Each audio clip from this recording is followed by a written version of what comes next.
We joked that if we flew to Europe to only eat this breakfast, it would have been okay. Hey guys, welcome back to my channel. So today's video is going to be talking about what to do if you only have 24 hours in Salzburg, Austria. I'll be telling you what we did when we had that same amount of time, and it ended up being actually one of our favorite destinations that we went on this Euro trip, where we went to about 17 cities in 11 days, 4 countries. So I didn't know we'd love it as much as we did. We just kind of lucked out and got an extra day on our trip, and we decided to spend it there. And yeah, so there are a lot of things that I recommend, as well as some things that I would love to do if I go back, and I would love to go back. If you're new to my channel, I would love it if you hit subscribe. It's that red button down below. There's also a little bell you can hit, and that will get you notifications as well. And on this channel, I do videos every week. Many are about travel, and this is actually a video in a travel series where I'm talking about itineraries that we went on, and then focusing on each city to give you the tips and recommendations, as well as the things that I would love to do if I could go back and things like that. I just think that hearing it from people who have been there, it's just hearing what people have done themselves rather than just your typical like tourist article, I think is really helpful. So that is what I aim to do for you in these videos. And I'm gonna link the whole travel playlist down below. It will have videos about cruises, how to pack for cruises, how to go to Disney World with a baby. I do all sorts of videos like that. But in general on the channel, just videos about things to make your lives a little bit easier, whether it's cooking, organization, cleaning, travel, motherhood. Anything that we could use an easier system for is the stuff I like doing videos about. So I would love if you hit that red subscribe button, and then you can follow along with all of the videos. So reasons you might be in Salzburg for such a short amount of time. Maybe you are there on a river cruise, maybe you're there on business and you don't have a lot of time, or maybe you're doing just a rat race across Europe like my husband and I did during this trip. But in any case, there's so much you can do and so much you can pack in a short amount of time. The reason we were there for only 24 hours, we actually weren't supposed to go to Salzburg at all during our trip. And I talk more about this in our itinerary video, as well as my Munich video, which I posted. That was the last travel video that I did.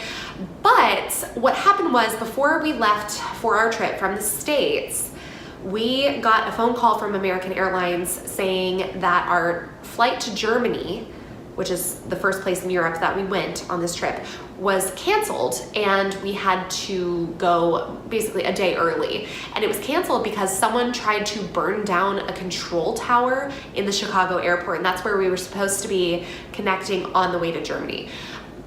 Basically, because we had to now leave a day earlier, which we weren't sad about, we ended up having this extra day in our trip, and we were just gonna stay in Munich, but then we saw that Salzburg is only 2 hours away, and we were like, hey, I mean, let's just take the train to Salzburg and see one more country. And I'm very glad we did. So we had arrived in Europe that morning in Munich, and we had gone straight to Oktoberfest. We looked around the city of Munich for a little bit, but that night we boarded a train to Salzburg. So again, it took about 2 hours, and we get to Salzburg, we go to our hotel, and we get there around maybe like 10 p.m. And so really we just saw the inside of our hotel for the most part. Our room was amazing though. It was enormous. And I remember that the prices weren't awful. Like, I just remember thinking, like, this room is way bigger than what we paid for, and it seems like a nice hotel. And then the next morning, we open the window, we look out, we have this beautiful view of the courtyard of the hotel, which we didn't actually get to go out and look at, but I do have pictures of it. It's just, it was stunning. And then we went downstairs to eat breakfast, which I believe was also included. I will put a little note around here if it was, or well, if it is now. It was then. I don't know if it still is, but anyway, we booked on Expedia, if that helps. Sometimes if you book on different places, I think that breakfast could or couldn't be included with your deal, but anyway, use Expedia, I guess, if you want free breakfast. Anyway, I have to tell you about this breakfast. It is so good that we still talk about it. It's been almost 5 years. We joked that if we flew to Europe to only eat this breakfast, it would have been okay. It was just like this amazing buffet. The fact that it was included was awesome. And yeah, we loved it. The hotel was also called Hotel and Villa Augsburg, just FYI. So we left breakfast to walk around town a little bit before meeting up to get on a bus to do a very last minute booked tour. My husband found the tour and it was the Eagle's Nest tour. At first I was hesitant to do it because while my husband and I both are very interested in World War II history, he told me that the Eagle's Nest was Hitler's vacation house, basically. So I was kind of like, pass, no thank you. But in hindsight, I actually remember now, before we left for this trip, I remember an old coworker saying like, oh man, it's too bad that Salzburg isn't on your trip because my aunt just did the Eagle's Nest tour and she said it was the most beautiful scenery she had ever seen on the drive up and stuff. And I was like, oh, okay. To give you a little background of the Eagle's Nest, I'm actually just gonna straight up read this off of the internet for you. But the so-called Eagle's Nest was built as a tea house for Adolf Hitler, and it was on a mountain at 6,017 feet. In its unusual position, it made it a unique engineering feat, which yes, it was. What few realize is that Hitler's home and southern headquarters, his second seat of power, were located on Salzburg at the foot of the Eagle's Nest mountain. What's ironic though, and I think we'll all get a kick out of this, is that Hitler was afraid of heights. So he was gifted this house where he would have to be very, very high up. Haha, your gifted house is up where you're afraid to go. But historically speaking, scenery speaking, like this was a gorgeous, gorgeous tour and I would highly recommend it. You take a bus up a skinny mountain path. You can only go there certain times of the year because if it's too snowy, there's no way. But the views really were incredible. And actually, even though we had met in Salzburg and left from Salzburg, the tour actually takes you back into Germany. So you're in Bavaria in Berchesgarten, and that is where the house is. And the way that you get up there is after driving all this way and going up the skinny mountain paths and everything, you walk through this, I'm getting chills thinking about it, like this dark, creepy tunnel with like little wall sconces on it. Ah! Anyway, so you walk down this skinny path and you get in this big brass elevator. And yeah, you get chills because like you just feel like you've been transported in a time machine back to World War II. So we looked all around the Eagle's Nest. I mean, there's plaques and an audio tour you can listen to. There are tour guides. You can take your pick on how you want to learn about it once you're up there.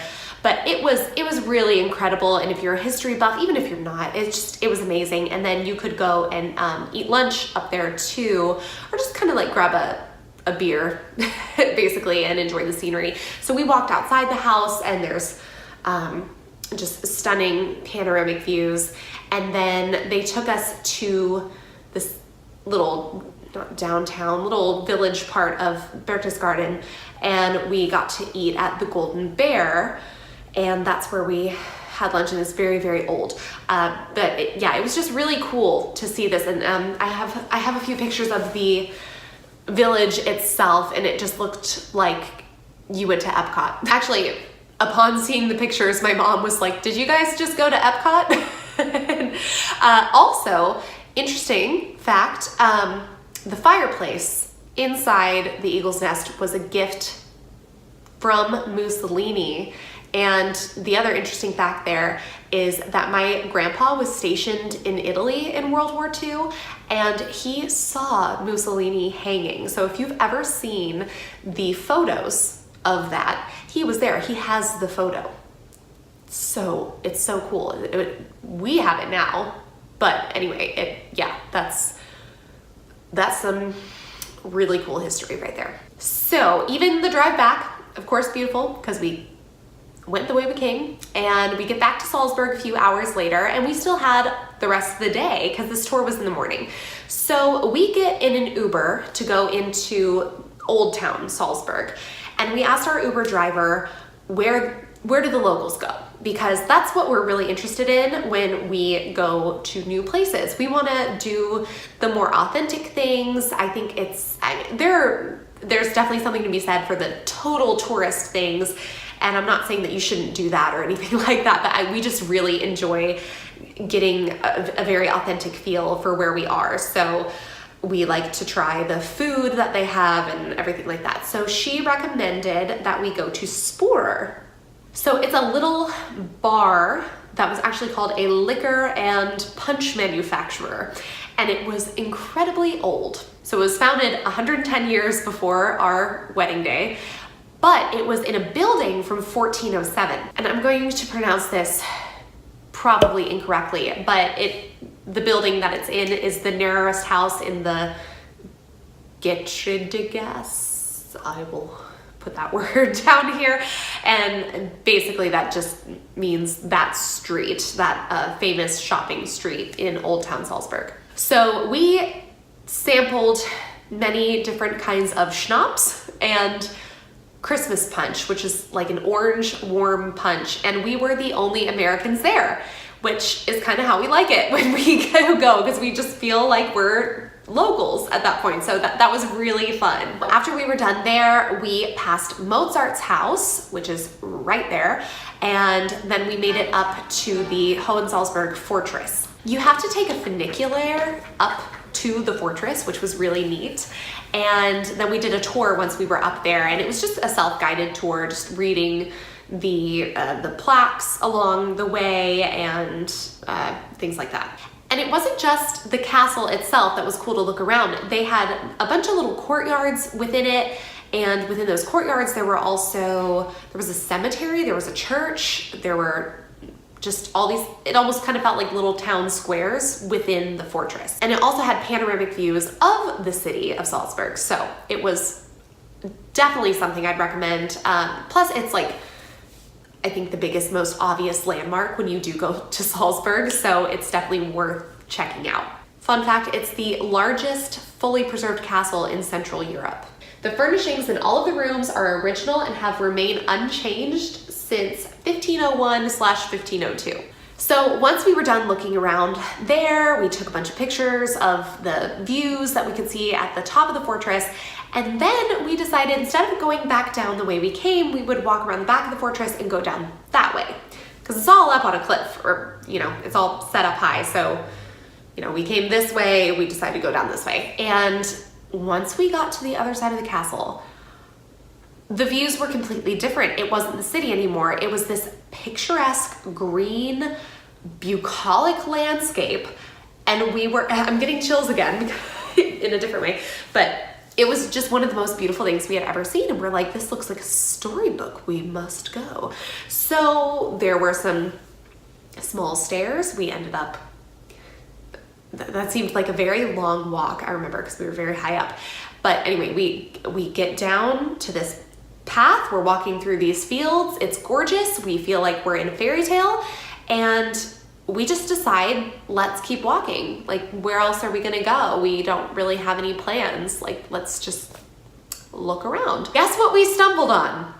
The house from The Sound of Music. And that's something I actually really wanted to see, but I didn't know where it was yet. So it was like we were just walking past it anyway, and it's actually a hotel. You can stay at it now. So if you're going there and you need a hotel, I loved ours, but if I had a second pick, it would absolutely be Schloss Leopold, which is the name of that hotel. And because we weren't staying there and there was a gate, we couldn't get in. So, but I really wanted to see it. So luckily, some guests who were staying at the hotel walked through the gate, like right in front of us, so we just walked in with them. So we get in, we're thrilled. We walk into the hotel lobby. It's beautiful, but we walk out the back, and that is where you really recognize scenes from the movie. So like the big lake in the back, you can see where the gazebo should be, and just like the stone structures that you're seeing back there you absolutely recognize from the movie. So we played Sound of Music for a little bit. I may have been singing the 16 going on 17 song, as one does when you're on set of The Sound of Music. We left, we ate dinner somewhere near our hotel, and I do see from our itinerary that I wrote down some place where we should have gone. Like before we ever got there, I had looked up like good restaurants or just something that looked good or was maybe near the hotel, and I don't think that's actually where we ate. It could have been. But anyway, I will link it below because if I thought it was good and worth writing down, I will share it with you. After dinner, we basically only had enough time to go and grab our bags, check out of the hotel, and get back on a train that actually took us back to Munich because this trip to Salzburg wasn't originally planned. So before the whole airline thing happened, we had planned on going to Italy from Munich, and we still had that train reservation. So we actually had to go 2 hours back to Munich in order to get on our night train to Florence. And Florence will be my next video. So if we had had more than 24 hours in Salzburg, what I really would have liked to do was do the Sound of Music tour. I'm sure it would have taken you to Schloss Leopold, but it takes you to a bunch of different local places where parts of the movie were filmed. I would have done a strudel making class because that is something that I saw on a list of things you could do in Salzburg, and yeah, that'd be fun. I would probably stay at Schloss Leopold, but I don't know. I don't know if their breakfast can top the one we had.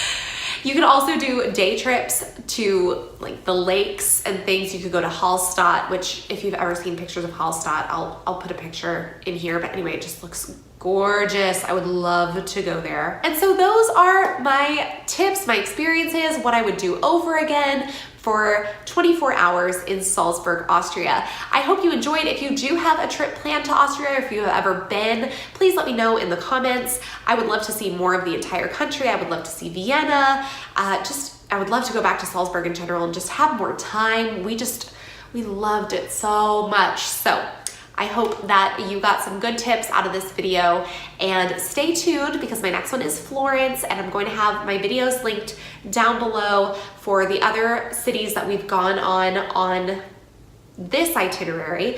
And then definitely make sure you're subscribed, hit that red subscribe button so you don't miss out on new videos, because in the future, very soon, I'm going to be doing videos about the other cities we went on this trip, and then I'm gonna move on to other itineraries we did and go into those cities as well. So more Europe, different parts of Europe, as well as Australia, New Zealand, Canada, places in the States, Caribbean, Bahamas, things like that. All right, guys, thanks for watching. If you know someone going to Austria who would benefit from hearing this video, please don't hesitate to share with them. And with that, I'll see you in the next one. Bye.